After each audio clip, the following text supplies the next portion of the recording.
Selamat siang dan juga selamat datang untuk Anda semua Bapak Ibu yang sudah bergabung di webinar siang hari ini. Saya Renata Donar yang akan menemani Anda kurang lebihnya 1 jam ke depan.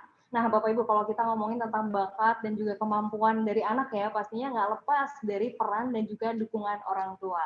Nah itulah yang akhirnya membawa kami untuk menghadirkan webinar siang hari ini dengan tema Artful Parenting, Simply Ways to Fill Your Family's Life with Art and Creativity. Dan untuk webinar ini, acara ini dipersembahkan oleh Bank OCBC NSP yang bekerja sama dengan Gita Bangsa School, sekolah berstandar nasional plus yang berada di kawasan Citra Raya. Tapi selain itu, webinar ini juga sekaligus dalam rangka peresmian kantor Bank OCBC NSP yang memang baru-baru ini nih Bapak Ibu berelokasi kantornya di kawasan yang sama, tapi tepatnya di Ruko Citra Raya Blok L1 nomor 7. Apa sih istimewanya dari OCBC NSP Citra Raya ini? Nah, cabang ini nih merupakan inovasi layanan perbankan yang menggambarkan cara baru dari Bank OCBC NSP dalam menjalankan bisnisnya untuk memberikan nilai tambah bagi nasabahnya. Nah, cabang ini nantinya diharapkan bisa menghadirkan pengalaman perbankan inovatif baru yang menunjukkan kehangatan, kekeluargaan, dan pastinya semangat positif dari Bank OCBC NISP. Nah, mungkin Bapak Ibu yang ada di sini nih, yang ikutan webinar ini, mungkin udah sempat nih berkunjung ke Bank OCBC NISP Citra Raya. Pastinya sudah merasakan ya, kok suasananya beda ya, pengalamannya pasti beda juga gitu ya kalau misalnya mau dibandingin dengan suasana perbankan pada umumnya. Nah kalau boleh saya gambarkan nih ya sama 3 kata selain kata keren, Bank OCBC NSP Citra Raya ini inovatif, hangat, dan juga istimewa. Nah bicara soal inovasi nih ya, seiring perkembangan dan juga adaptasi teknologi, Bank OCBC NSP menyediakan aplikasi yang namanya yaitu One Mobile. Nah, mungkin Bapak Ibu yang di sini beberapa lah ya sudah menjadi nasabah dari Bank OCBC NSP. Tapi izinkan saya untuk kembali memperkenalkan aplikasi One Mobile dari Bank OCBC NSP. Nah, untuk Bapak Ibu yang masih belum menggunakan aplikasi ini, langsung aja buruan download di smartphone. Bapak Ibu bisa di App Store maupun di Play Store. Aplikasinya itu nih seperti ini nih, di App Store maupun di Play Store ya. Nah, melalui aplikasi One Mobile ini Bapak Ibu, beragam kemudahan layanan dari Bank OCBC NSP bisa Bapak Ibu nikmati. Nah, kalau misalnya Bapak Ibu sudah menggunakan One Mobile, jangan lupa nih buat update versi terbarunya di App Store maupun di Play Store.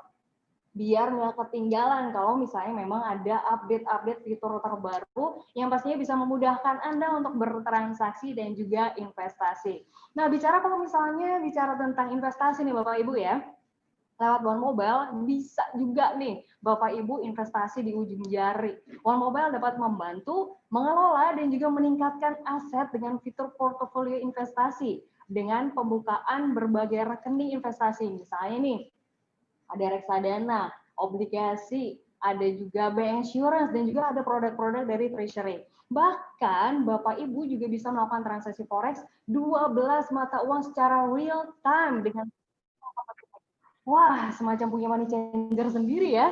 Nah, itu dia Bapak Ibu tadi seru banget kan ya ini. Dan pastinya buat kita buat ngejalanin transaksi dimanapun dan juga kapanpun, terutama di masa pandemi seperti inilah ya, aman dan juga tinggal klik aja. Oh ya, Bapak Ibu, selain saya nih ya, saya nggak sendirian nih. Hari ini kita juga bakal ditemani oleh Bapak Julius Maran, Kepala Sekolah SMP dari Gita Bangsa School Citra Raya, yang akan berbagi banyak hal seputar topik bahasan kita di siang hari ini. Tapi nggak cuma Bapak Maran aja, acara ini akan semakin seru dan juga menyenangkan karena kita sudah menghadirkan bintang tamu spesial.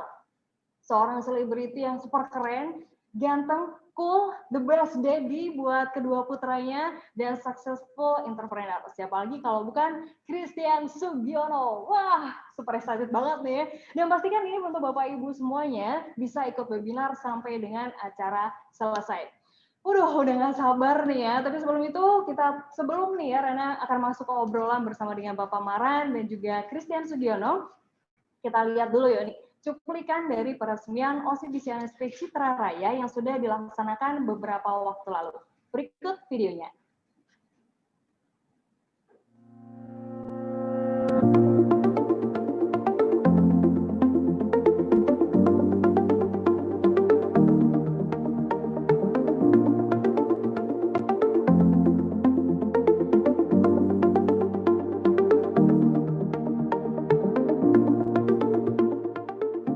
Salam sejahtera untuk kita semua. Saya sangat berharap Bapak, Ibu, dan seluruh keluarga selalu dalam keadaan sehat, semangat, dan tetap produktif. Puji syukur kehadirat Tuhan Yang Maha Esa, sehingga kita bisa meresmikan kantor cabang OCBC NSP Citra Raya Tangerang. Perjalanan panjang OCBC NSP selama lebih dari 79 tahun sebagai bank yang terpercaya merupakan bukti bahwa kami memiliki pengalaman puluhan tahun di industri perbankan dan berhasil melalui berbagai pasang surut perekonomian di Indonesia. Sebagai salah satu pelopor industri perbankan di Indonesia, kami memperoleh kepercayaan dengan menjunjung tinggi integritas. Selama 8 tahun berturut-turut, kami berhasil meraih predikat Good Corporate Governance Award, Indonesia Most Trusted Company, dan Global Finance Award.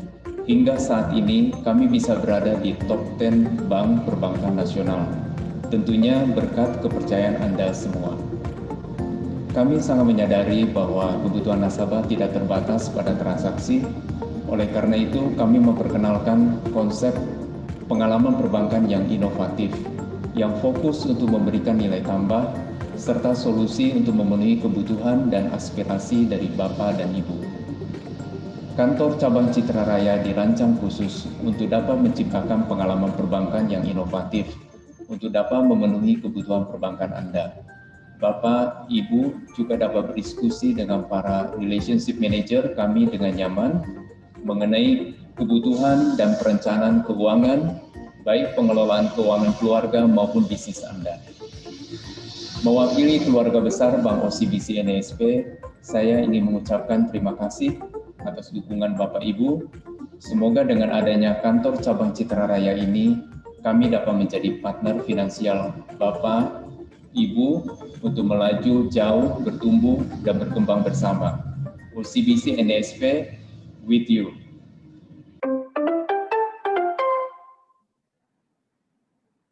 Nah, itu tadi tuh ya keseruan peresmian dari Bank OCBC NSP Citra Raya. Dan pastinya cabang ini emang dirancang khusus untuk bisa menciptakan pengalaman perbankan dengan suasana yang hangat dan juga nyaman agar proses layanan juga transaksi bisa berjalan dengan baik. Nah, sejalan ya sama yang disampaikan tadi di video, konsep cabang ini sesuai dengan brand lain dari Bank OCBC NSP itu With You. Bertumbuh, berkembang bersama dengan nasabah, dalam membantu mewujudkan aspirasi dan kebutuhan finansial Bapak Ibu. Kehadiran cabang Citra Raya ini juga memperkuat image dari Bank OCBC NSP sebagai bank yang berinovasi untuk masa depan. Jadi buat Bapak Ibu semuanya yang mau berkunjung, ini dia nih ya, alamat lengkapnya ada di Ruko Citra Raya Blok L1 nomor 7. Saya ulang lagi ya Bapak Ibu ya, di Ruko Citra Raya Blok L1 nomor 7. Nah, sekarang nih Bapak Ibu, kita sudah masuk ke sesi yang paling ditunggu-tunggu. Kita akan ngobrol bareng seputar tema di acara siang hari ini dengan Bapak Maran dan juga Christian Sugiono. Oh ya, tapi sebelumnya saya juga ingetin nih, buat Bapak Ibu, ya kalau misalnya mau tanya-tanya ke Pak Maran dan juga Christian, yuk langsung aja ajukan di kolom Q&A, dan nanti akan saya bacakan di akhir sesi talk show. Oke, so kali ini saya akan mau ajak pembicaranya untuk on cam. Siapa dia? Ya, Bapak Julius Maran, Kepala Sekolah SMP Gita Bangsa School, dan juga Christian Sugiono. Boleh nih ya, meskipun saya tidak bisa mendengar juga nih ya, berikan applause ya yang meriah untuk narasumber kita di hari ini. Hai Pak Maran, hai Tian, selamat siang. Halo, selamat siang semua. Selamat siang Pak Maran. Selamat siang Mbak, selamat siang Mas Christian. Iya, gimana kabarnya Pak Maran? Sehat Pak? Puji Tuhan, sehat walafiat. Keluarga juga sehat ya Pak ya? Amin, sehat selalu. Nah, oke, untuk Christian, gimana? Gina sehat ya? Ya, sehat semua, lagi di rumah semua sekarang. Rumah, ya, masa kayak gini juga ya. Oke, untuk Pak Maran, Pak, ini kan kita udah hampir setahun lah ya, itu pandemi ini. Kira-kira ada nggak sih mungkin yang berubah dari kebiasaannya Pak Maran sehari-hari nih, sebelum dan juga setelah pandemi ini? Gimana Pak Maran? Ya, banyak hal yang berubah, tapi bahwa kita berusaha aktivitasnya tidak berkurang. Ya. Ritmenya berubah, cara ya mengelolanya juga berubah, harus sesuai dengan konteks tentu saja sih, Mbak. Iya, karena memang pandemi ini ada tantangannya sendiri ya, benar ya Pak Maran? Betul. Iya, tantangannya ya ampun, gitu harus jaga jarak dan lain sebagainya. Nah, buat Christian gimana nih? Sebelum pandemi, abis itu ini masa-masa pandemi gitu ya, kayak gimana nih untuk kebiasaan, ada yang berubah nggak sih dari kebiasaan sehari-hari? Oh, pastinya sih berubah ya. Mungkin kalau sebelum pandemi saya orang cukup banyak mempunyai kegiatan, dari pagi, dari siang udah keluar rumah, terus kembali ke rumah menjelang makan malam gitu ya. Udah ketemu banyak orang segala macam. Kalau sekarang sejak setahun terakhir kan tidak bisa seperti itu. Jadi sekarang kita adaptasi untuk lebih banyak melakukannya dari rumah, kegiatan-kegiatan. Dan juga anak-anak ya, anak-anak sekolah nih, anak saya baru masuk SD kemarin bulan menjelang akhir tahun, saya lupa lagi bulan apa, bulan Agustus kalau nggak salah ya.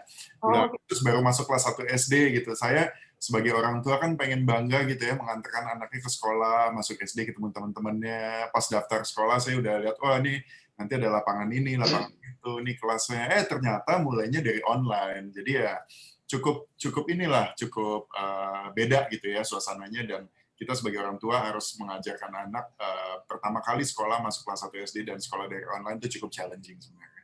Iya, apalagi sekarang ini suasananya udah kayak begini, gitu ya, orang tua juga akhirnya dituntut harus emang benar-benar bisa ngedampingin ya. Kalau dulu udah pasti aja gitu ya sama sekolah gitu.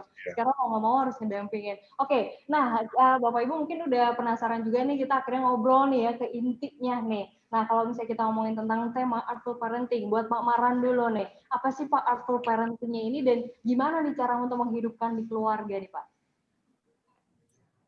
Baik, Mbak. Pertama-tama sebelum kita bagaimana menghidupkan di keluarga, kita perlu tahu dulu ya pemahamannya. Jadi itu mungkin saya perlu sharingkan pertama pemahaman saya sehingga saya bisa praktekkan di keluarga seperti ini. Kemudian di sekolah bagaimana saya mengambil beberapa pengembangan kurikulum itu bisa dimasukkan.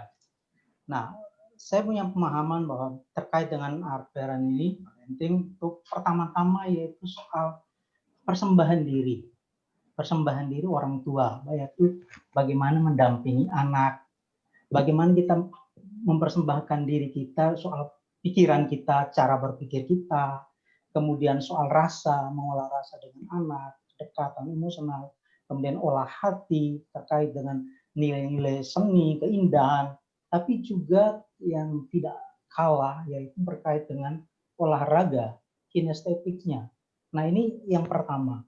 Kemudian hal yang kedua terkait dengan art parenting ini, menurut saya itu bicara terkait dengan pendamping anak soal imitasi, ya. Bagaimana kita memberikan imitasi yang ideal, bahwa orang bilang buah jatuh tidak jauh dari pohon. Nah, ini betul sekali. Tetapi bagaimana supaya buah itu benar-benar jatuh tidak jauh dari pohon, ya. Bukan karena kalau dia di jurang udah jelas ya, kalau jatuh ke jurang pasti jauh. Nah, tapi bahwa di sini sebagai orang tua bagaimana kita memberikan teladan, imitasi yang ideal tadi maksud supaya anak bisa ikut. Tutur kata kita, apa yang kita pakai, apa yang kita sampaikan, bahasa-bahasa yang tepat, diksi yang santun. Nah, itu akan pasti diimitasi, diikuti oleh anak. Tingkah laku kita, terus kerja kita pasti anak itu perhatikan. Itu poin kedua. Terus poin yang ketiga itu bagi saya art parenting itu juga bagaimana soal membuka ruang untuk anak. Kadang kita sudah berpikir, oh anak saya harus begini, bahkan masih di kandungan ibu aja kita udah bilang, pokoknya anak saya nanti les piano. Nah, kita tuh sudah memberikan pagarnya begini. Padahal anak ketika dilahirkan itu dia berada di tempat sangat luas. Nah, di sini penting kita seni mendampingi itu juga bagaimana memberi ruang, ya. Ruang apa? Ruang kreativitas. Bagaimana anak mengenal dunianya itu benar-benar nyaman. Oh ternyata tuh luas. Tidak seperti orang menganalogikan bagaimana orang buta, ya orang buta memberi kesaksian tentang gajah. Setiap orang buta punya kesaksian beda-beda kan. Nah ini kita nggak berharap sampai di sana. Anak harus terbuka melihat cara pandangnya dunia ini lebih luas. Kemudian yang berikut juga soal karena anak ini bertumbuh dan berkembang, kita mulai beri soal sistem yang ideal, kenyamanan, ada standarnya. Tapi ini standar ini sudah tingkat misalnya kelas besar, SD kelas besar atau SMP, kita sudah memperkenalkan, oh standarnya begini. Kalau bicara soal seni, ada pemahaman begini, karena kita udah masuk bicara soal seni ini. Dan yang terakhir dari saya, pemahaman ini yaitu soal art parenting, cara berpikir baru, new way of thinking, ya, cara berpikir dan bertindak untuk pendampingan. Itu sih Mbak. Saya kira pertama-tama sebelum bagaimana saya sharing dulu apa yang saya hayati, saya hidupi terkait dengan art parenting ini. Oke Pak. Tadi kalau misalnya ngomongin tadi kan katanya buah jatuh nggak jatuh nih dari pohonnya gitu ya. Tapi kayaknya nggak semua orang juga ahli ini ya di dalam seni gitu. Nah, kira-kira gimana nih caranya untuk mendampingin anak-anak usia dini ini gitu ya? Apa mungkin ada tipsnya atau mungkin cara sederhananya apa tuh Pak? Oke, saya kasih tidak banyak nih, 4 tips nih. Yang saya praktekkan ya. Yang pertama saya sebut sebagai 3M, bukan protokol ini ya, kesehatan ya, bukan COVID, 3M. Lupakan itu dulu. Mari kita sekarang fokus ke seni pendampingan anak. 3M. Apa itu 3M? Yang pertama, yaitu kita memotivasi. M pertama. Memotivasi anak. Memotivasi anak artinya selalu memberikan aura positif, dukungan, apapun yang dia lakukan, jangan sampai kita mengatakan, oh belum, tidak baik, atau kok masih jauh, anak saya kok begini aja, anak tetangga kok lebih pintar, lebih cerdas. Kita nggak usah membanding, tapi memotivasi supaya anak itu percaya diri. Kemudian, DM yang kedua, memfasilitasi.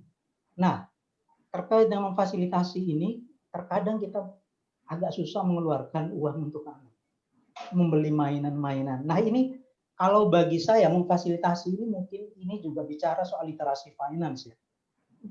Literasi. Nanti OCB mungkin akan masuk di sini lebih pas. Soal memfasilitasi ini kan dalam arti gini.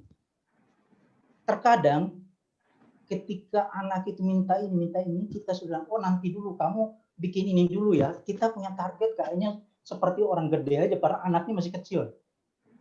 Memfasilitasi ini artinya udah kita kasih aja. Biarkan anak menemukan. Kalau memang dia nggak suka, juga kita jangan menyesal. Namanya anak terbuka, kita berikan ruang geraknya.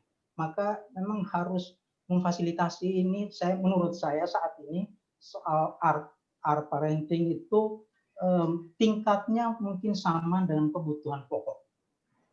Kalau anak zaman now mengatakan data atau kuota itu kebutuhan pokok, ya nggak makan nggak apa-apa, yang pentingnya ada pakai data. Nah ini bagi saya ini penting ini, ya, memfasilitasi bagian dari kebutuhan pokok anak.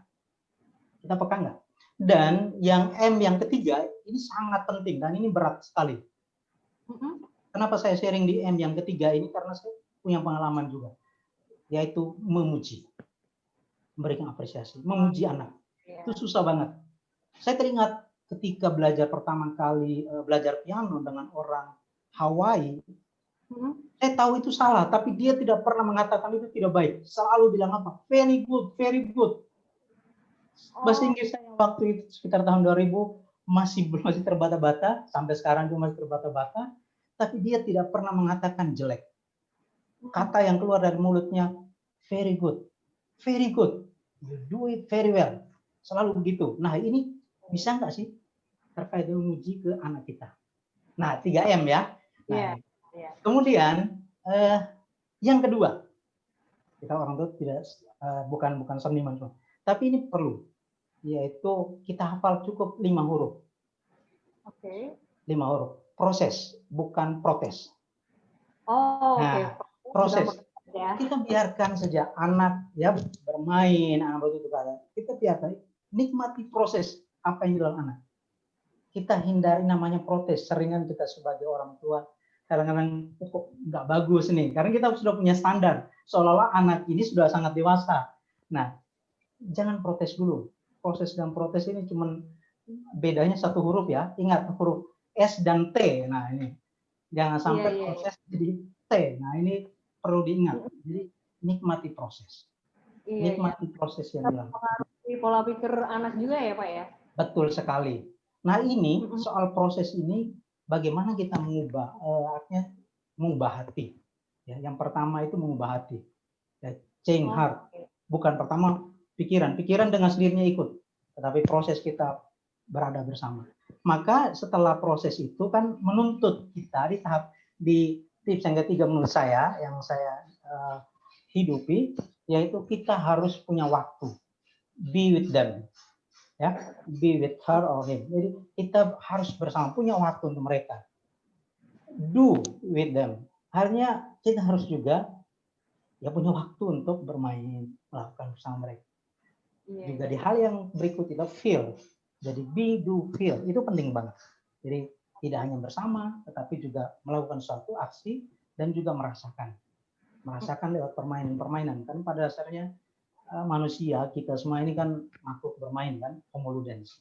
Dan yang terakhir, yang paling penting, nah itu kalau anak kuliahan bilang SKS, kalau saya bilang perlunya sentuhan kasih sayang. SKS. Oh, benar banget Pak. Itu penting banget. Ya, itu ini yang harus kita hidupi di keluarga. Jadi nggak perlu tunggu kita menjadi seorang seniman. Pada dasarnya kita semua dilahirkan punya kecerdasan itu. Hanya tingkatnya yang berbeda. Mungkin itu yang bisa saya bagikan, Mbak, ada 4 hal. Oke, Pak Maran, terima kasih banyak. Nyambung nih ya sama jawaban dan juga penjelasan dari Pak Maran. Kita beralih dulu ke Mas Christian nih. Christian, kalau misalnya ini kan ada 2 anak cowok gitu ya. Nah, kayak gimana sih menjelaskan hal yang sederhana ya, pakai kalimat sederhana gitu ke anak tentang seni sama kreativitas. Kalau menurut kalian gimana tuh? Aku sih nggak pernah mencobakan ini ya, menjelaskan ke anak tentang seni itu adalah seperti ini gitu. Karena mungkin menurut saya anak-anak saya masih terlalu kecil dan anak saya satu umur 7 tahun, satu 3 tahun untuk diberi penjelasan gitu. Tapi saya lebih melakukannya lewat contoh gitu. Kebetulan saya orangnya juga cukup senang seni. Saya suka alat musik, saya main piano di rumah, saya suka gambar juga, terus saya bisa mengapresiasi lukisan, di rumah ada lukisan segala macam. Jadi saya cukup dalam di bidang seni cukup banyak involve. Paling ini sih anak saya kasih main piano, nih ada gambar, oh ini dia ada contoh, ada video, ada gambarnya. Oh iya. Jadi selalu saya main piano di depan anak-anak saya, terus kemudian mereka jadi tahu bahwa oh ini tuh yang namanya piano gitu dari kecil ya, dan bahwa ini bisa bikin suara-suara, bisa bikin nada, bisa bikin jadi musik. Dan kalau misalnya anak saya si Juna suka suka nyanyi gitu ya, misalnya gua anak apa, saya coba pelajari pianonya. Jadi bisa bermain sama-sama, anak saya nyanyi, saya main piano. Oh ini juga contoh nih waktu di Singapura kita datang ke studio. Jadi kita jalan-jalan tuh sebenarnya nggak cuma jalan-jalan shopping atau apa gitu ya, tapi ada tempat yang sangat bisa mengasah kreativitas atau seni itu kita datang. Ini contoh salah satu di Art Gallery di Singapura, kita bisa semacam sewa studio gitu ya. Kita bisa gambar, di situ ada kanvasnya, dikasih paint, dan lain-lainnya. Saya coba anak-anak saya lah ikut menyentuh barang-barang yang sifatnya seni dari kecil. Tapi emang sebenarnya gini, kalau saya kan masih melihat juga ya, sebenarnya minat anak saya itu di arah seni itu di mana. Tapi yang lebih saya tanamkan adalah bahwa yang namanya kreativitas itu nggak selalu hanya pandai dalam bidang seni, misalnya menyanyi atau main alat musik atau melukis atau apapun itu. Tapi yang namanya kreativitas itu lebih ke cara berpikir secara kreatif, yaitu misalnya out of the box gitu, tidak berpikir seperti biasanya. Dan itu yang saya tanamkan sangat penting pada anak-anak saya, bahwa tidak ada yang salah, tidak ada yang benar. Maksudnya ini ya tentunya ada makan kalau belepotan salah lah gitu ya. Tapi kadang-kadang bahwa banyak hal juga yang bisa tidak salah dan tidak benar gitu. Jadi anak saya ajarkan untuk selalu bisa mempunyai cara pikir sendiri, cara pandangan sendiri. Tapi kan memang masih kecil ya. Hal paling simpel adalah seperti ini. Misalnya mau main mobil-mobilan, gitu. Main mobil-mobilan, kita udah punya tuh jalanannya tuh, ada yang mereknya Hot Wheels. Jalanannya udah punya, kemudian wah butuh bikin jembatan. Kalau anak-anak tahu kan lihat dari bukunya, oh jembatannya ada nih, bisa dibeli nih dengan merek yang sama, datanglah ke toko mainan beli jembatan. Tapi kalau saya bilang, oh enggak, jangan beli jembatannya, kita bikin jembatannya. Pakai apa? Pakai apapun yang ada. Misalnya pakai buku, atau pakai selembar papan, atau pakai Lego, atau pakai apa. Nah, dari situ anak saya coba ajarkan juga untuk berpikir out of the box, yaitu berpikir secara kreatif gitu, memecahkan masalah, memecahkan solusi. Jadi kreativitas dalam problem solving. Jadi tidak hanya kreativitas dalam yang sifatnya seni gitu ya, tapi kreativitas dalam problem solving. Jadi bikin jembatan dari kayu atau apa sehingga bisa jalan. Atau misalnya lagi berenang, di rumah saya ada kolam renang, kan kita punya perosotan ya, perosotan plastik tuh yang bisa dibawa-bawa gitu. Ada perosotannya nggak kita taruh gitu aja, saya ceburin ke dalam kolam renangnya, sehingga dia bisa mengeksplor bahwa hal-hal yang nggak biasa dilakukan. Maksudnya dia tahu ya perosotan dipakainya begitu cara pakai perosotan. Nah, saya coba yang lain. Kita ceburin yuk ke dalam, oh dipakai apa? Akhirnya bisa jadiin tangga, bisa dijadiin rumah-rumahan di dalam kolam renang. Ceritanya kayak rumah ikan lah, tenggelam gitu kan. Seperti itu. Jadi hal-hal seperti itu yang saya biasakan untuk anak-anak saya. Iya, berarti emang sisi dari orang tuanya emang harus improve lagi gitu ya. Oh, yang ini caranya harus yang anti mainstream kayak gini gitu ya. Tapi kalau misalnya Juna sama Kai nih, dengan cara yang tadi mungkin udah diterapin sama Christian sama Titi misal gitu ya. Nah, itu kira-kira dari mereka akhirnya kelihatan nggak sih, oh ini si Juna sukanya ini nih, lebih dominan nih kok tiap hari, pas udah dikenalin AB, dia ini gitu. Itu gimana? Kelihatan. Makin lama makin kelihatan.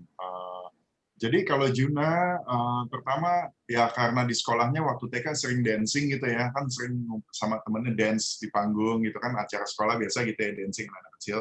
Dia suka ngedance pertama, suka dance, tapi makin kesini, dia suka mau belajar main piano, main musik gitu, main musik. Dia suka, saya main gitar juga, main gitar, pokoknya papanya mau apa dia mau lah pokoknya gitu ya. Terus mulai musik, tapi tiba-tiba dia bosan. Dia suka gambar.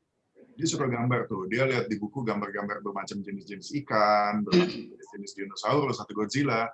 Dia suka gambar. Wah, gambarnya menurut saya bagus. Menurut saya bagus dalam artian punya karakter lah gitu. Jadi kayaknya ada bakat di situ. Dan dia juga cepat menangkap. Jadi kayak dia punya photographic memory-nya tuh mantap menurut saya. Dia nonton di YouTube seperti ini, kemudian langsung bisa dia tuangkan ke kertas, ke gambar. Wah, ini kelihatannya Juna senang gambar. Jadi akhirnya saya fasilitasi lah seperti tadi Pak Maran bilang.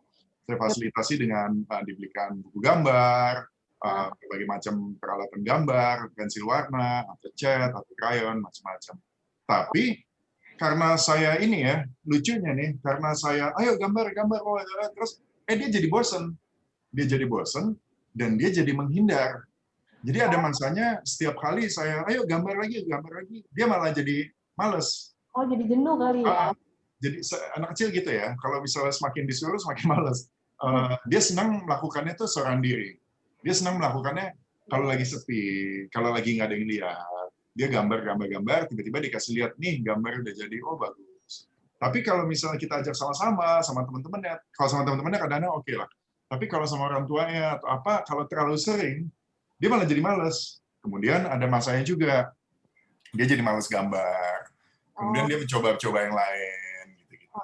Tapi itu sih modelnya. Saya baru lihat jadi kadang sukanya A terus jadi bosan, taunya B kita pikir ini, taunya C. Jadi masih mendebak-nebak lah.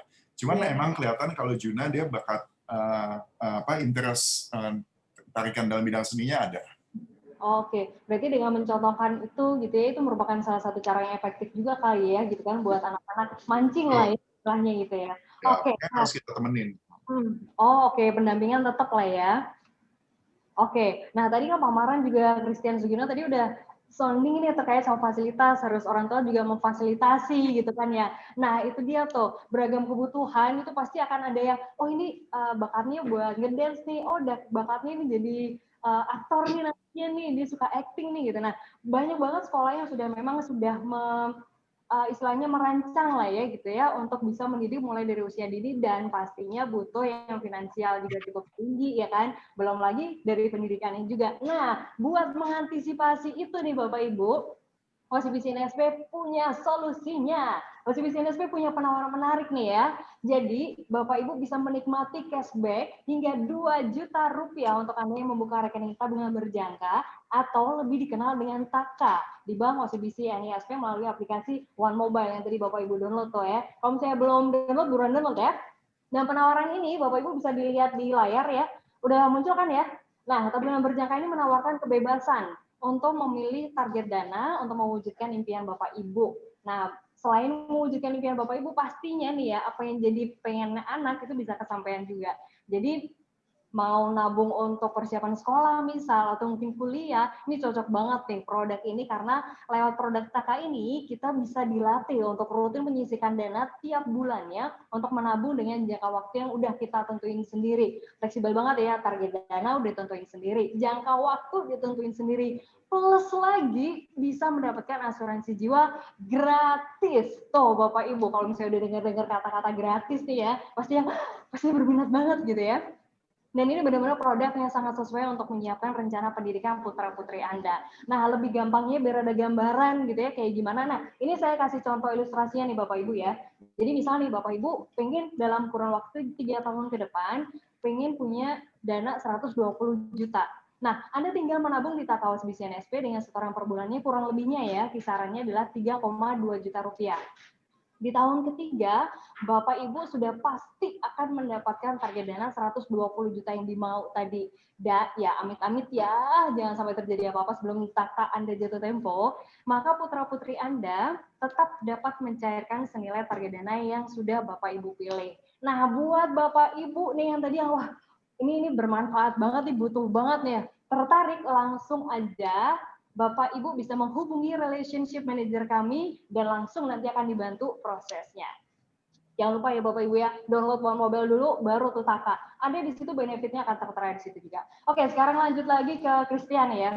Oke Christian, untuk yang tadi kan kayaknya untuk masalah seni gitu kayaknya ada bantuan nih dari Christian sendiri. Oh suka nih main piano gitu ya. Jadi Kamal juga pinter nyanyi juga gitu ya. Nah kira-kira metode apa sih yang mungkin selain itu gitu ya, selain yang tadi yang kasih contoh atau misalnya ini ada saudaranya datang atau gimana gitu untuk yang bisa ngajak anak untuk berseni lebih lagi gitu untuk kreatif lagi, itu gimana? Itu tadi kalau saya sih mungkin lebih gini, kadang-kadang kita nggak pernah tahu ya anak tuh bakat di bidang seni apa gitu ya. Tapi saya selalu yakin bahwa orang yang mempunyai jiwa seni pasti dia mempunyai cara pikir yang kreatif. Itu udah pasti. Kalau orang itu cara pikir yang nggak kreatif, dia agak susah lah di bidang seni. Karena ya namanya seni harus imajinatif dan kreatif gitu ya. Jadi yang saya tanamkan lebih ke metode cara pikir kreatif. Nanti penerapannya dia mau di bidang seni apa segala macam ya tinggal diarahkan sesuai keinginan atau bakat lah atau kemampuan gitu ya. Tadi itu cara pikir kreatif seperti apa? Ya kita coba bahwa jangan selalu mengajarkan anak yang hitam dan putih. Kalau anak terlalu terbiasa dengan hitam putih, ya anak akan jadi kaku cara pikirnya. Dia mungkin jadi takut untuk berpikir secara kritis atau di luar kebiasaan.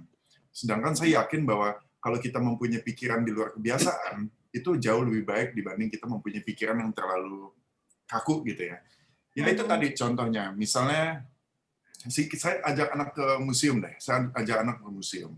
Kita lihat lukisan yang sifatnya abstrak gitu ya, bukan yang lukisan yang realis gitu, yang abstrak. Kemudian kita ini aja, kamu lihat apa di situ? Kita tanya ke anak saya. Bingung kan anak lihat apa? Saya kasih contoh, oh papa di sini ngeliat gajah. Mana gajah? Gitu kan. Ini nih kayak gajah nih. Misalnya ada abstrak yang bisa kita arah-arahin kayak gajah lah gitu. Oh jadi anak bawa tahu, oh kayak gitu bisa dibilang gajah. Boleh kita menyebut itu gajah. Karena gajah nggak selalu yang gajah binatang yang plek-plekan gajah. Tapi dalam berpikir kreatif, hal-hal tersebut bisa kita anggap gajah selama dia bisa menjelaskan, oh ini belalainya, ini kupingnya, ini hidungnya, ini badannya. Kayak kita ngeliat awan ya, kalau misalnya kita ke pantai, siang-siang kita berjemur, terus kita lihat awan. Kan senang tuh main sama anak-anak, kadang-kadang nebak-nebak bentuk awan. Ya kan? Oh ini kayak bentuk ini nih awannya, ini kayak bentuk itu tuh. Gitu. Nah kalau dibiasain kayak gitu, anak-anak saya sekarang udah tiba-tiba ngeliat, oh itu ada kura-kura di atas. Hah? Si Kyle itu, apa? Oh awannya kayak kura-kura. Mana kura-kura yang dia tunjukin? Itu hidungnya, ini tempurungnya, ini buntutnya. Nah dari situ dia sudah mempunyai kemampuan untuk berpikir di luar kebiasaan bahwa boleh kayak begitu kita sebut kura-kura selama kamu bisa menjelaskan mana bagian dari kura-kuranya. Jadi metode-metode seperti itu yang saya terapkan, yang mungkin bisa juga dipakai oleh orang tua yang mungkin tidak mempunyai bakat atau tidak mempunyai skill dalam bidang seni seperti musik, paintings, atau yang lainnya, tapi mengajarkan anak untuk berpikir secara kreatif dulu. Berpikir memecahkan masalah secara kreatif. Seperti yang tadi saya bilang, ketika mau bikin mainan, butuh jembatan, ya jangan ujuk-ujuk langsung beli jembatannya.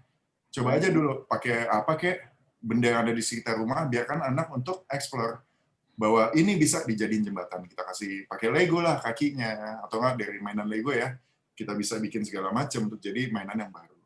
Seperti itu sih kalau saya lakukan. Tapi ada perbedaan nggak nih, Christian? Kan Juna, kan ada selisih usia ya antara Juna sama Kai gitu ya. Ada perbedaan nggak sih cara untuk ngajak seninya? Oh, si Juna kayak gini nih, kalau si Kai kayak begini, kan ada perbedaan usia beda atau beda. sama? Beda sekali. Juna sama Kai itu sangat-sangat beda pribadinya. Juna anaknya introvert. Juna lebih senang menyendiri, dia pemalu, dia nggak terlalu gampang bergaul sama orang yang baru gitu ya. Tapi kalau si Kai itu kebalikannya total. Dia orangnya cerewet, dia sangat-sangat ekspresif, ketemu orang baru dia sangat-sangat welcome, dia bisa ngobrol atau bermain dengan orang baru kenal gitu. Jadi itu emang dua anak itu sangat-sangat bertolak belakang. Tentunya kita sebagai orang tua melihat bahwa cara-cara yang kita ajarin dengan Juna, duduk sendiri, dikasih krayon atau pensil di ruangan kamar tidurnya dia di pojokan, dia bisa keluar tuh bawa gambar. Si Kai kayak gitu nggak bisa. Wah, dia nggak bisa duduk tenang gitu, nggak bisa. Nah, cuman emang kita lihat si Kai itu mungkin nurun dari mamanya gitu ya. Dia tuh senang dia senang diperhatikan. Si Kai itu senang jadi center of attention. Ketika semua orang memperhatikan dia tuh langsung bertingkah dalam artian perform gitu, kayak bisa nyanyi-nyanyi, bisa joget-joget, atau bisa pura-pura jadi acting jadi robot, atau jadi Godzilla, jadi apa gitu. Nah, dia kelihatannya punya bakat di bidang acting gitu ya. Kita liatin film YouTube, film robot, nggak lama kemudian dia tiru tuh gerakan segala macamnya. Dia pura-pura jadi robot dengan menghayati segenap hatinya gitu ya. Wah, terus ya, kayak Nurnia Mama itu suka acting. Nah, terus ya dari situ kita ngeliat bahwa oh ya ini anak berbeda. Nah, kita sebagai orang tua ya approach-nya tentunya juga dengan cara yang berbeda seperti itu. Oke. Tadi Christian mengatakan bahwa memang usia itu pasti akan berpengaruh juga gitu ya dengan cara gitu untuk mendampingi. Nah, Pak Maran, gimana sih caranya ini kalau misalnya kita ngebahas tentang usia dini ya gitu kan? Idealnya misal, oh ya kalau misalnya umur 2 tahun udah kelihatan kok bisa kok diarahin atau mungkin bisa diajakin ngobrol tentang kreativitas, oh bangun ini ya dan segala macam. Nah, itu gimana tuh umurnya mungkin ya ada umur yang oh ini bisa kelihatan. Nah, gimana tuh cara untuk membangun kreativitas dari anak yang usianya mulai dari dini ini? Oke, baik Mbak. Saya kembali tadi yang tips itu ada satu hal yang di poin yang ketiga saya bilang be with them. Kita punya waktu nggak?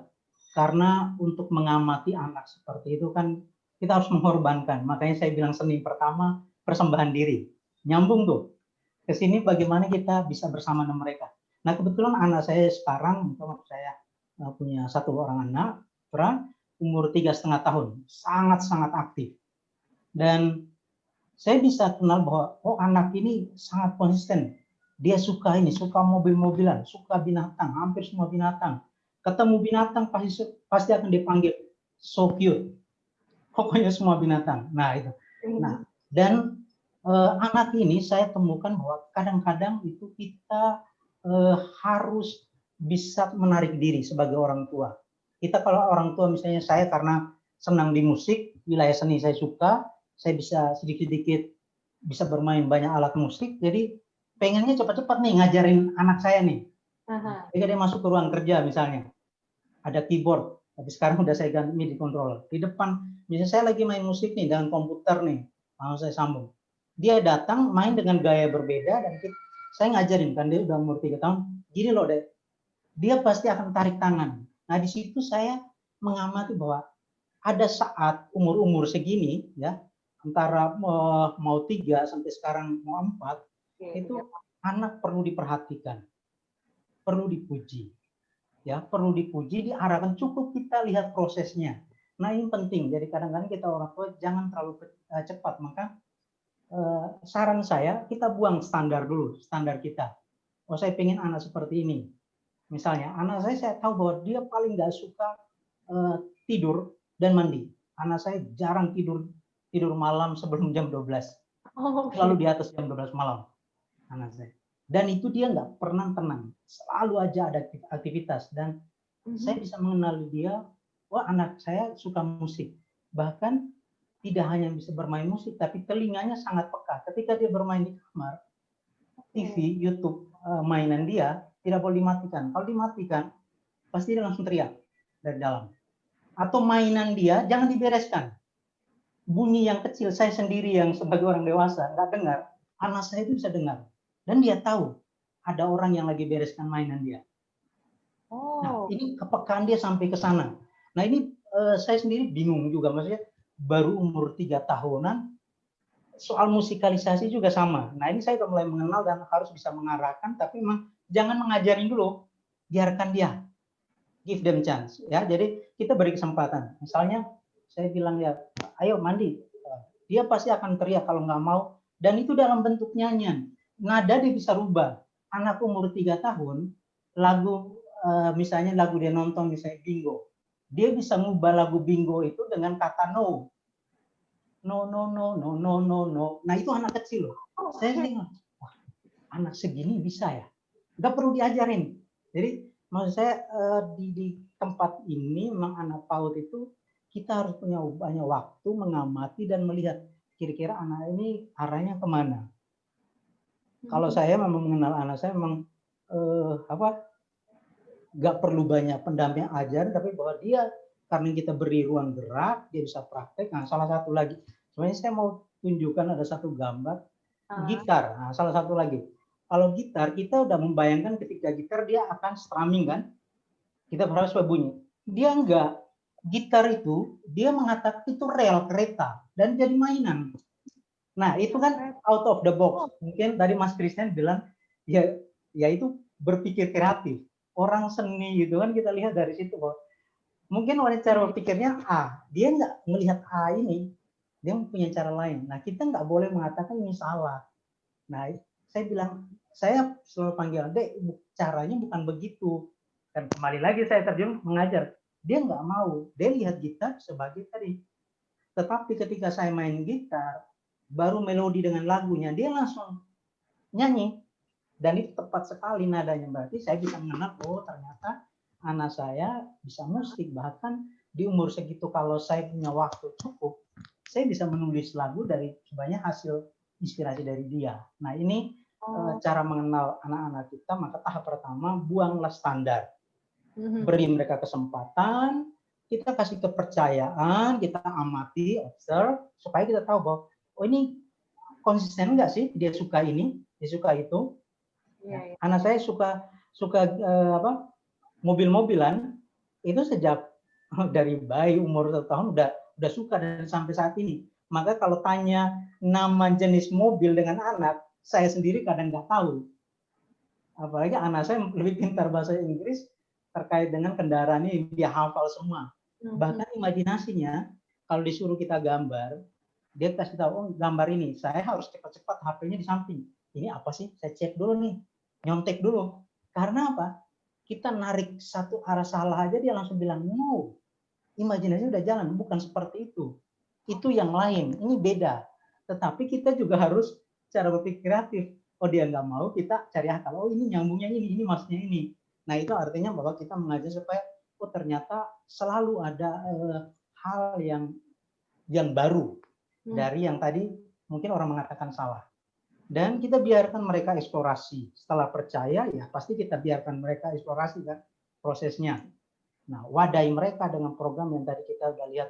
Oh ini keseringan dia setiap hari seperti apa. Anak saya ya mobil, jadi ya namanya rumah dari pagi baru diberesin ya dari jam 12 malam. Kalau enggak ya tadi.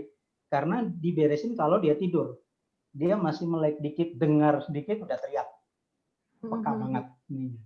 Dia tahu barangnya. Tapi ini kan sebagai perannya Pak Marwan sebagai orang tua nih. Nah, sedangkan Pak Marwan sendiri itu juga sebagai kepala sekolah gitu ya. Nah, apa ada masalah, ada perbedaan pastinya gitu ya. Tapi kan kalau di Tabangsa kan mulai dari TK ya kan, dari TK gitu sampai SMP. Betul. Ada nggak sih masalahnya mungkin dihadapin gitu untuk pendampingannya tadi dan kira-kira solusinya apa gitu? Baik. Solusinya ya tadi saya katakan bahwa ya kita orang tua harus membiarkan anak itu eksplorasi. Begitupun kami di Gita Bangsa, kalau di TK itu ya kita biarkan anak-anak bermain. Makanya motonya TK kita bilang learning through playing. Anak-anak itu masanya bermain. Kita ngamati, kasih fasilitas orang di Gita Bangsa, di TK juga kita dengan metode Montessori, ya Montessori supaya apa? Anak-anak itu dilatih motorik halusnya dengan hal seperti tadi. Tidak perlu banyak itu kita prosesnya. Nah itu paling penting solusinya yaitu wadai. Kemudian di SD juga bahwa kita melatih anak-anak bagaimana mandiri. Biarkan dia eksplorasi lebih banyak hal dan produk-produk mereka ya kita promosikan, publikasikan. Nah itu yang saya bilang 3M, M ketiga tadi memuji. Ya apresiasi kita harus wadai. Terus di SMP ada satu kegiatan yang menjadi unggulan kami juga. Kami punya program namanya talent show. Setiap minggu itu ada satu hari khusus untuk talent show. Kita biarkan anak-anak bereksplorasi, kasih kesempatan. Sebulan sekali baru pentas. Jadi setiap hari diarahkan, silakan kamu suka apa. Bahkan saya pada momen tertentu pernah sampaikan kepada orang tua juga. Pada kesempatan saya senang banget kalau anak-anak saya yang Gita Bangsa ini lesnya lebih pada les minat dan bakat, bukan les pelajaran. Saya membayangkan les pelajaran pulang sekolah, les lagi. Seolah-olah ya sekolah itu tidak memainkan perannya di wilayah akademik. Udah cukup. Makanya di SMP juga, SD sekarang kita udah hapus namanya PR.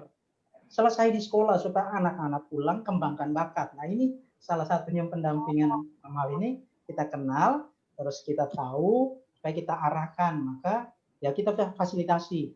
Anak ini sukanya apa? Ya, arah ke sana. Jangan sampai anaknya suka les piano dikasih main drum, nggak pakal nyampe-nyampe satu tahun pun kita hanya marah-marah karena duitnya keluar banyak. Anaknya nggak bisa-bisa. Nah, atau anaknya nggak suka matematika, tapi kita pengen anak kita jadi dokter, terus belajar matematika IPA, setiap hari les. Nah ini juga salah. Pernah nggak kita komunikasikan dengan anak? Maka penting banget terkait dengan itu, perhatian, amati, setelah kita percaya, kita fasilitasi, kita dampingi, kita menjadi kompas. Kalau memang keliru, kita arahkan, sampaikan yang benarnya bagaimana, konsekuensinya begini loh kalau tetap melakukan itu. Dijelaskan, nah, tujuan pendampingan sana. Dan yang paling akhir dan paling penting itu komunikasi. Pernahkah kita mendengarkan anak sebagai teman? Kalau kita mendengarkan anak sebagai orang tua, nggak bakalan cerita, apalagi anak remaja ya. Anak usia dini aja kita berusaha seperti anak kecil. Nah, maka di situ komunikasi ini maksud saya bagaimana kita merendahkan diri kita jadi seperti anak kecil supaya kita bisa masuk ke dunianya. Nah ini tidak mudah, tetapi bahwa saya melakukan seperti itu kadang-kadang ya kita jangan jaim dengan anak sendiri, jaim susah ya. Nah kira-kira begitu Mbak. Oke, Pak Maran. Jadi kalau ngomongin tentang komunikasi nih ya, balik ke Christian, komunikasi. Kalau misalnya ngelihat dengan load kerjaan dari Christian dan juga Titik Kamal kan cukup gede lah ya untuk load kerjaannya gitu ya. Itu dari sisi komunikasi ada pembagian tugasnya gitu. Christian sama Titik Kamal dari komunikasi untuk yang ke Juna sama Kai. Ya, kalau kita sih di rumah memang kerjaan banyak ya. Tapi kalau belakangan ini kan kerjaan di rumah semua. Kayak contoh saat ini lah kerjaan di rumah. Tapi kita selalu di keluarga kita biasain kalau makan pagi itu selalu sama-sama. Breakfast kita sama-sama, sama anak-anak juga gitu ya. Bahwa itu waktunya untuk ngumpul. Dan begitu juga untuk makan malam. Sebisa mungkin ya kalau makan siang kadang kita sering di luar karena ada kerjaan atau kegiatan. Tapi sebisa mungkin yang namanya waktu makan tuh adalah waktu bersama keluarga, duduk di meja makan dan ya kita saling ngobrol gitu ya, kita saling cerita tadi di sekolah gimana atau kegiatan atau apapun itulah. Anak saya lagi senang main PS, kebetulan saya juga main PS, kita jadi sama-sama seneng game gitu. Jadi bisa tahu, oh itu gimana, dinosaurusnya levelnya udah naik belum, atau apa, ditanya-tanya hal-hal yang sifatnya interest, yang mereka interest gitu. Sehingga mereka jawabnya juga antusias gitu. Dan mereka akan lihat seperti Pak Maren bilang, saya selalu mencoba memposisikan diri saya itu sebagai orang tua dan teman juga gitu ya. Bahwa apapun yang anak saya lakukan, saya bicara Juna gitu ya, karena dia yang lebih besar gitu. Apapun yang Juna lakukan, at least papanya tahu gitu. Itu juga untuk membuat membuat rasa bahwa kadang-kadang gini, di zaman yang serba gadget ini, saya agak sedikit takut gitu ya. Ketika nanti si anak nih punya kehidupan sendiri, dia sudah ngerti internet, dia sudah ngerti HP atau segala macam, dia mempunyai kehidupan sendiri di mana dia pikir orang tuanya tuh nggak ngerti. Nah, tapi dari sekarang saya mencoba memposisikan bahwa saya sebagai orang tua dan sebagai teman, saya tahu semua apa yang kamu kerjakan. Kurang lebih seperti itulah. Supaya dia juga ngerti bahwa dia tidak bisa ngumpet atau mempunyai ruangan tersendiri di dunia internet ini yang nggak bisa saya kontrol gitu, ngerti ya? Apalagi anak kecil kan kita takut gitu. Nah, jadi saya selalu memahami bahwa ini ya, tadi nonton film YouTube yang ini ya, kan kita bisa lihat kalau di history. Di history, dia tadi nonton yang Godzilla misalnya. Tadi nonton yang Godzilla ini ya, kita bahas aja. Dia jadi tahu bahwa apapun yang dia kerjakan, dia tonton segala macam, at least papanya tahu. Dan itu hal yang normal. Maksudnya, saya membuat itu menjadi normal, gitu, bahwa papanya tahu itu normal. Saya ajak ngobrol, seperti itu komunikasinya. Dan juga, kalau Titi, istri saya, dia lebih ke, misalnya malam-malam ya, sebelum tidur, anak-anak tuh paling senang dibacain buku. Biasanya tuh waktu pada belum bisa baca, waktu Juna belum bisa baca, ya dibacain. Tapi sekarang ditodong balik, ayo udah bisa baca, kamu yang bacain. Gitu. Jadi, pembagiannya lebih seperti itu sih. Kalau saya, ya karena anak saya cowok, dua-duanya urusan mainan atau urusan kehidupan yang sifatnya main gitu ya, itu saya lebih banyak involve di situ karena mainan cowok gitu kan. Kalau Titi, istri saya lebih ya kayak keibuan lah, yang bacain dongeng sebelum tidur, bikin cerita, atau enggak suka cerita mimpi namanya. Jadi misalnya siapapun yang mimpi malam itu atau paginya harus cerita mimpi apa, cerita mimpi gitu namanya. Mimpi apa, mimpi ini, mimpi itu, mimpi ini. Jadi dibiasain juga bahwa kalau ada setiap kali ada mimpi apa, diceritain lah. Gitu, kayak gitu sih. Oke, nah kalau misalnya tadi ngomongin tentang yang, ini habis lihat film di YouTube gitu ya. Nah ada nggak sih pembatasan kalau sekarang udah anak usia dini sekarang ya itu kayak akrab banget sama yang namanya gadget ya kan. Di mana-mana kayaknya untuk sambil nunggu gadget lagi gitu ya. Nah, gimana tuh cara untuk ngatur biar komunikasi tetap jalan, terus tapi dia juga nggak tergantung sama gadget, tapi gadget tuh bisa menjadi yang positif karena kreativitas bisa dilihat di sini juga loh contoh-contohnya gitu. Itu gimana tuh cara ngaturnya atau pembatasannya? Ya, kalau saya sih kalau gadget sih sebenarnya nggak masalah ya. Dalam artian gadget banyak membantu, tapi kontennya itu, konten apa yang dia nonton atau dia kerjakan di gadget itu. Ya, kalau misalnya kita bicara YouTube ya, anak-anak tuh pasti nggak bisa lepas dari YouTube ya. Gimana ya, kita kadang-kadang memang butuh, kita juga, sejujurnya saya juga, anak saya bisa bahasa Inggris banyak dari YouTube juga tuh kadang-kadang, Mbak. Dia bisa nyanyi lagu-lagu ini karena nonton YouTube juga. Kalau hal yang seperti itu oke lah, saya nggak masalah gitu ya. Tapi kalau yang udah yang mungkin nggak produktif atau yang nggak edukatif atau kurang mengasah kreativitas sih kayaknya bisa nggak gitu. Cuman saya sih simpel bahwa emang ada waktu-waktunya lah untuk main gitu ya, main gadget misalnya. Kalau lagi makan nggak boleh. Dan kalau misalnya dia lagi liburan biasanya boleh. Kalau lagi liburan, lagi off time gitu ya.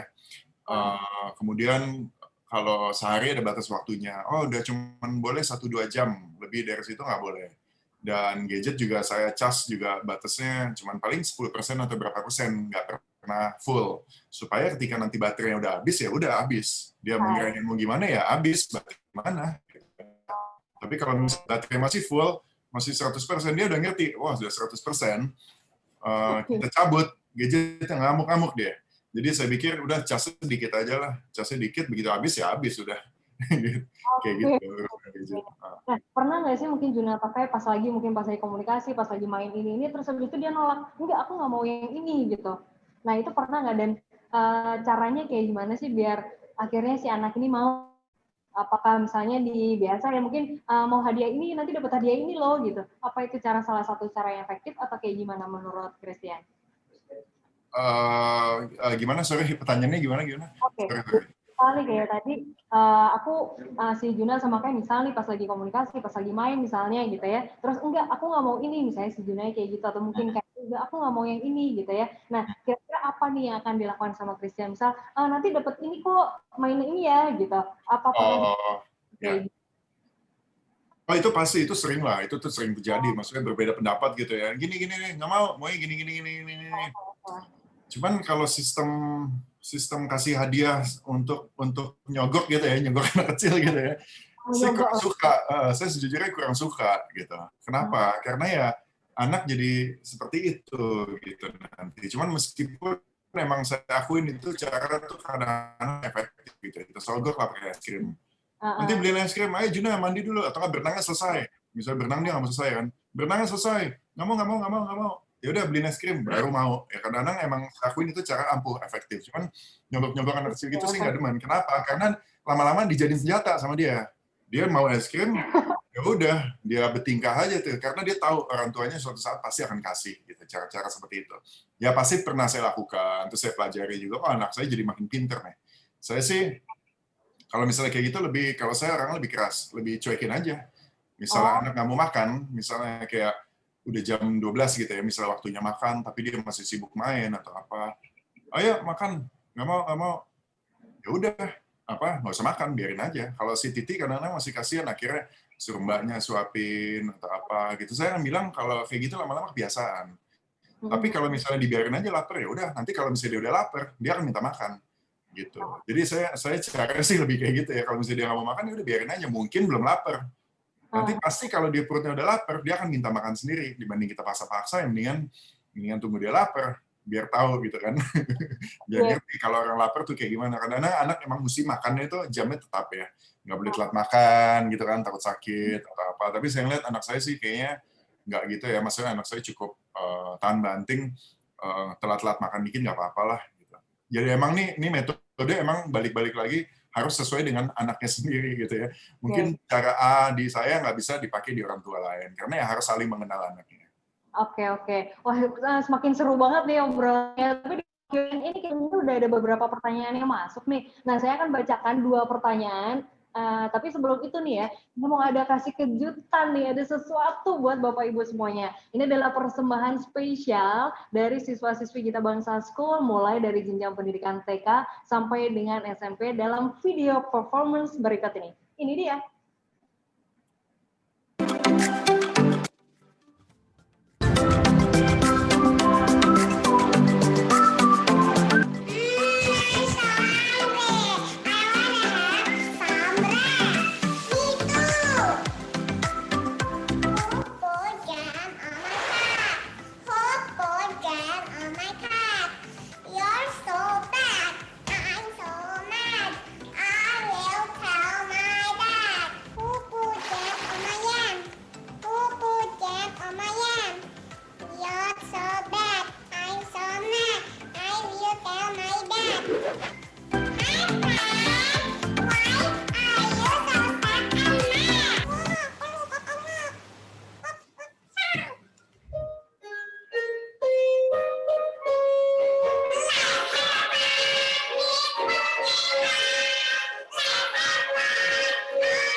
all over the world, we can meet each other and learn normally like we used to.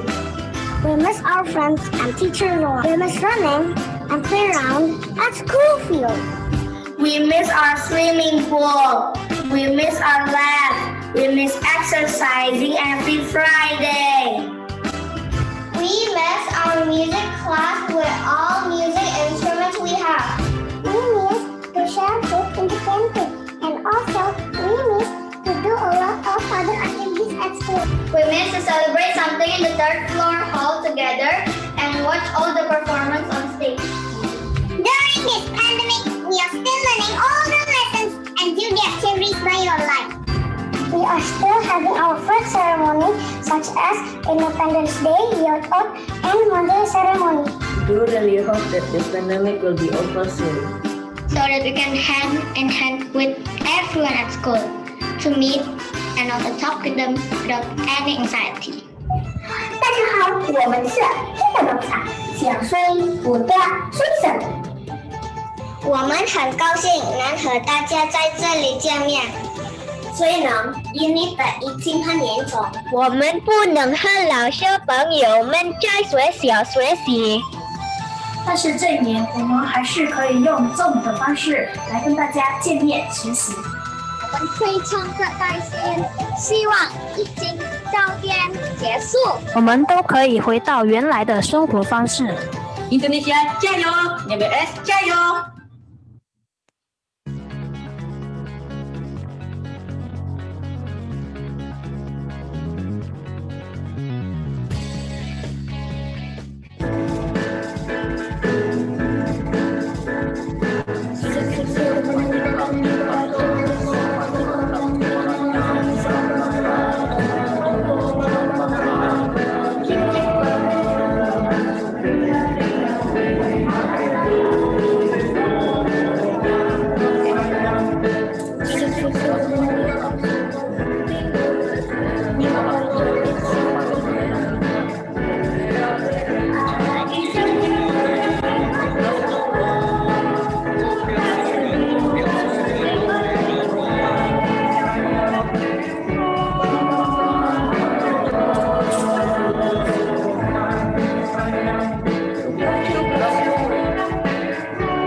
！Wah, keren banget, boleh dong ya, kita kasih aplaus yang meriah. Ya ampun, super talented banget, keren.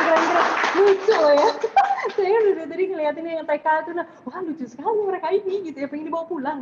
Oke, udah tadi kita udah ngeliat ya untuk video performance itu emang keren banget dan pastinya nggak lepas nih ya dari peran dan juga dukungan dari orang tua untuk bisa mengasah nih ya talenta dari putra-putrinya. Nah, sekarang kita akan bacakan yang udah masuk nih Q&A-nya. Kayaknya emang banyak banget dan kalau tadi saya bilang 2 itu ya, nah ini kita tambah karena emang banyak banget nih ya pertanyaan yang masuk baik itu ke Pak Marwan maupun Christian ya.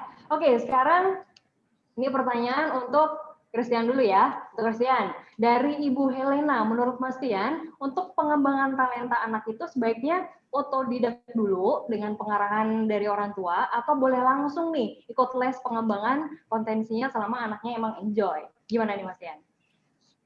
Saya jawab di sini kapasitas saya sebagai orang tua yang masih belajar juga ya. Ini pertanyaannya kayaknya buat expert parenting gitu. Kalau saya sih, gimana ya? Saya sih, jujur anak saya belum les apa-apa sampai sekarang gitu. Saya selalu pengen, ayo ikut lesin ini, lesin itu, tapi bingung juga mau les apa gitu ya. Kalau saya sih mungkin belajar di pengalaman saya, mendingan dilihat dulu minat bakat anak seperti apa. Minat bakat anak terhadap les apa ya, misalnya dance, kali les piano, atau olahraga, atau apapun itu. Karena kan saya selalu memposisikan gini,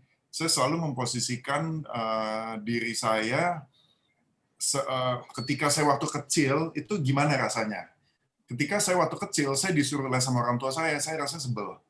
Kecuali yang saya suka, piano. Gitu. Kebetulan waktu itu saya suka piano di lesin orang tua happy gitu ya. Tapi kalau misalnya gitu kan kayak agak sebel, agak ini, agak itu nggak suka gitu. Dan saya mempunyai pikiran bahwa saya nggak mau hal tersebut ya saya giniin ke anak saya juga gitu. Kalau saya sih mungkin lebih coba dulu otodidak.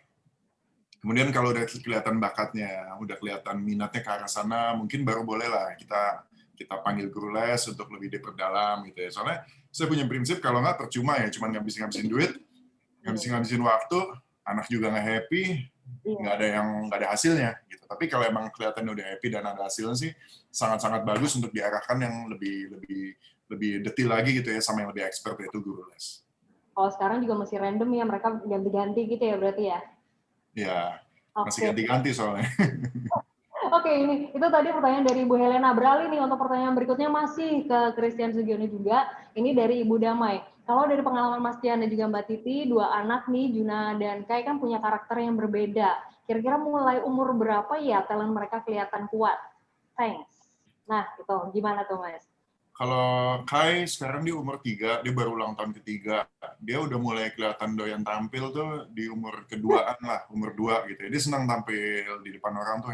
Kalau dipakein sesuatu di kepalanya, dipakein topi, dipakein baju, dipakein apa, makin jadi orang makin kayak wah, makin keren gitu, rasanya keren banget kayaknya. Umur 2-an lah, umur 2 tahun. Nah, Juna juga begitu.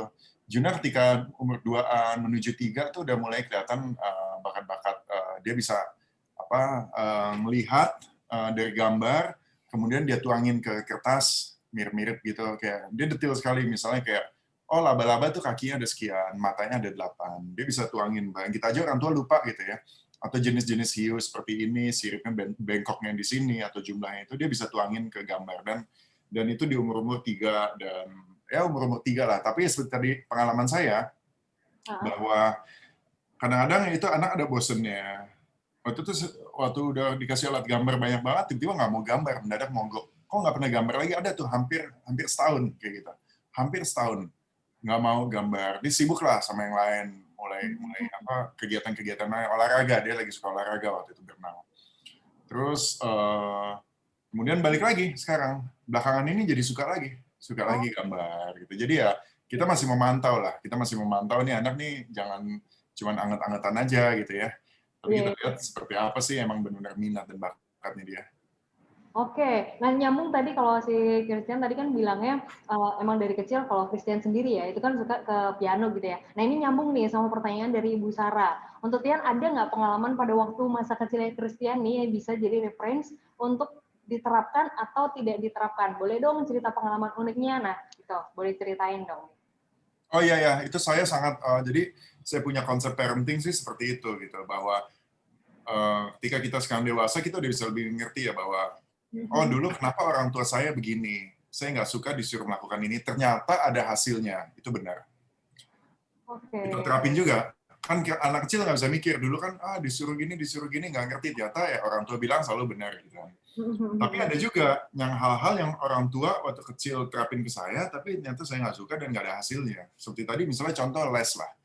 Les yang nggak penting, atau yang menurut saya waktu itu nggak penting dan nggak sesuai dengan minat bakat dan nggak saya terapkan ke anak saya. Dan sekarang sih option lebih banyak ya. Mungkin ketika saya kecil, optionnya nggak terlalu banyak seperti sekarang, pilihan-pilihan aktivitas untuk les atau untuk berkegiatan di luar sekolah.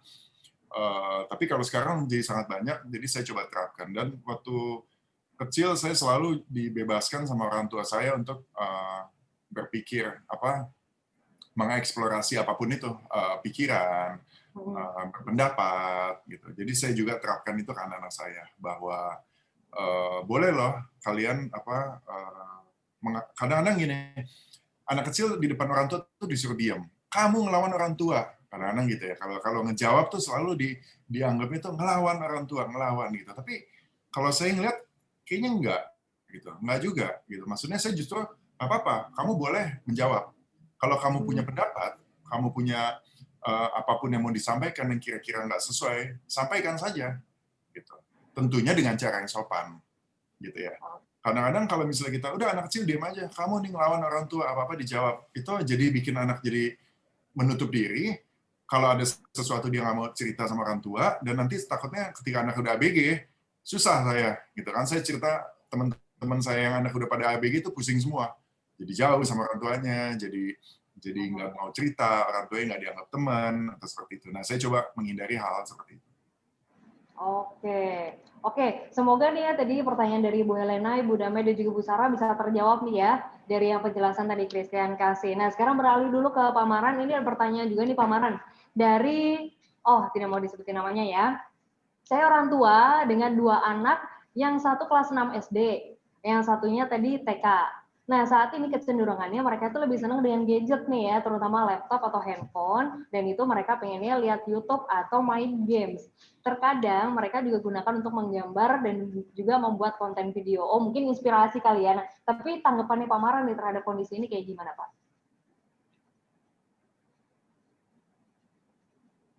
Bagaimana Pak Maran? Apakah suara saya bisa terdengar? Terima kasih, sorry. Baik. Terima kasih pertanyaannya. Nah, saya sendiri sampai saat ini selalu mendorong ya motivasi anak itu masuk ke dunia mereka, dunia digital. Jadi jangan sampai kita melarang anak menggunakan gadget atau laptop. Bahkan di SMP, kebetulan saya pertama kali membawa SMP Kita Bangsa ini, saya langsung menerapkan silakan anak-anak bawa HP, tapi karena namanya sekolah, kita punya aturan sekolah tentu saja. Tapi kenapa kita tidak melarang, tapi kita tidak mewajibkan juga, karena bagi saya itu dunia mereka. Peran kita sebagai orang tua tadi dikatakan boleh, tidak, menurut saya boleh saja kalau orang tua bisa mendampingi. Maka pentingnya komunikasi, kemudian tadi salah satunya itu kita mengamati, observe. Yang dia pakai di gadget apa? Ya, kalau yang TK apa nih? Mau mengasah apakah kecerdasan linguistiknya? Biasanya kan anak-anak lebih cepat tuh belajar bahasa dari YouTube. Termasuk anak saya. Anak saya lebih pintar bahasa Inggris daripada bahasa Indonesia karena dari lahir memang diarahkan ke bahasa Inggris. Bahasa Indonesia menurut saya ya lingkungan akan membentuk dia dengan sendirinya. Karena memang saya sudah punya target kalau dia les yang orang tuanya nggak bisa, yaitu bahasa Mandarin. Nah, jadi itu artinya tadi soal bisa atau tidak bisa, sekarang dari orang tua nih, kita bisa nggak mendampingi, bisa nggak mengontrol. Kita pastikan kontennya ini selaras nggak dengan program di sekolah. Kalau misalnya di TK sekarang sedang ada apa nih? Nah, maka penting bangun komunikasi dengan pihak sekolah, pihak wali kelasnya, seperti apa. Jadi jangan sampai tidak ada sinkronisasi atau keselarasan antara pihak sekolah dan orang tua dalam pendampingan anak. Karena di PJJ ini kan anak-anak lebih banyak di rumah nih. Nah, anak-anak sekarang tuh pintar loh. Mereka kadang-kadang wifi-nya mati, alasan ini itu. Padahal buat main game online. Habisnya di sana, tapi lapornya apa? Oh ini tadi karena lama di Zoom, lama di ini. Nah, pintar banget tuh. Maka pentingnya kontrol orang tua. Nah, kontrol orang tua ini pun tadi di bagian pertanyaan sebelumnya sempat saya jelaskan, bangun komunikasi dengan anak itu sebagai anak itu sendiri, sebagai teman, kompanion, bukan sebagai orang tua. Karena apa? Dalam hal-hal yang seperti ini, karena anak juga pengen dipercaya, dia pengen bebas. Kalau kita langsung dari atas, tidak mungkin. Ya, kita harus caranya dari bawah, dalam arti ya kita turun komunikasi, dengarkan, amati, dengan sendirinya akan menyampaikan kesulitan, akan cerita. Tapi kita langsung tanya, kenapa kamu nonton ini? Nah, misalnya langsung dengan cara gitu, bakal nanti dia akan cari trik lagi. Ya kayak mencari apa gitu ya, biar nggak ketahuan gitu nantinya. Kalau dari saya seperti itu, ya berkaitan pertanyaan soal boleh tidaknya kembali kepada orang tua. Ya. Pastikan kontennya, pendampingannya bisa apa enggak? Iya, yang utama pendampingan itu ya. Ini masih ada pertanyaan untuk Pak Maran ya.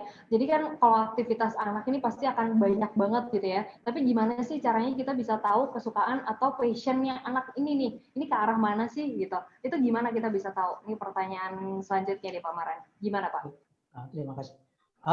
Tadi salah satunya kan saya bilang mengamati ya, observe. Berada bersama dengan anak itu dengan sendiri kita akan tahu. bahwa anak misalnya sukanya musik nih, atau anak ini sukanya menggambar, suka coret-coretan, atau suka memasak. Nah, kita perhatikan dalam 1 minggu, kira-kira dia berkreasi dengan hal itu berapa sering sih? Nah, itu kan sebenarnya keseringan itu, pengulangan-pengulangan itu kan membentuk dia. Maka dari situ kita juga harus punya catatan-catatan sebagai orang tua. Bahwa kita sebagai orang tua tadi ada M, yang kedua memfasilitasi, kita boleh beli apa aja. Sekarang di online itu banyak sekali mainan untuk anak yang bisa mengasah cara berpikir kreatif, ya, cara berpikir kreatif out of the box. Nah, ini kan banyak sekali, itu stimulus, ya. Peran-peran itu kan bagaimana kita memfasilitasi, harus keluarkan dana untuk anak apapun. Tapi bahwa kita juga harus punya pendamping dalam arti observe seberapa sering anak melakukan itu, kegiatan itu. Misalnya kita sudah punya harapan atau perhatikan, observe, kita udah catat satu hal, anak suka gambar. Dari kebebasan dia sendiri, niatnya setiap hari seberapa sering, atau seminggu berapa sering. Kalau sering pasti ada ke sana, dan itu bertahannya berapa lama. Artinya keberlanjutannya seperti apa. Maka itu penting sekali kita sebagai orang tua sabar menikmati prosesnya. Jangan cepat-cepat hasil.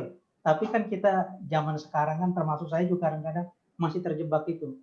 Kalau kita pengen kan ujian, yang tadi saya bilang SKS, yang artinya sistem kebutuhan malam, pengen belajar dengan giat dapat nilai tinggi.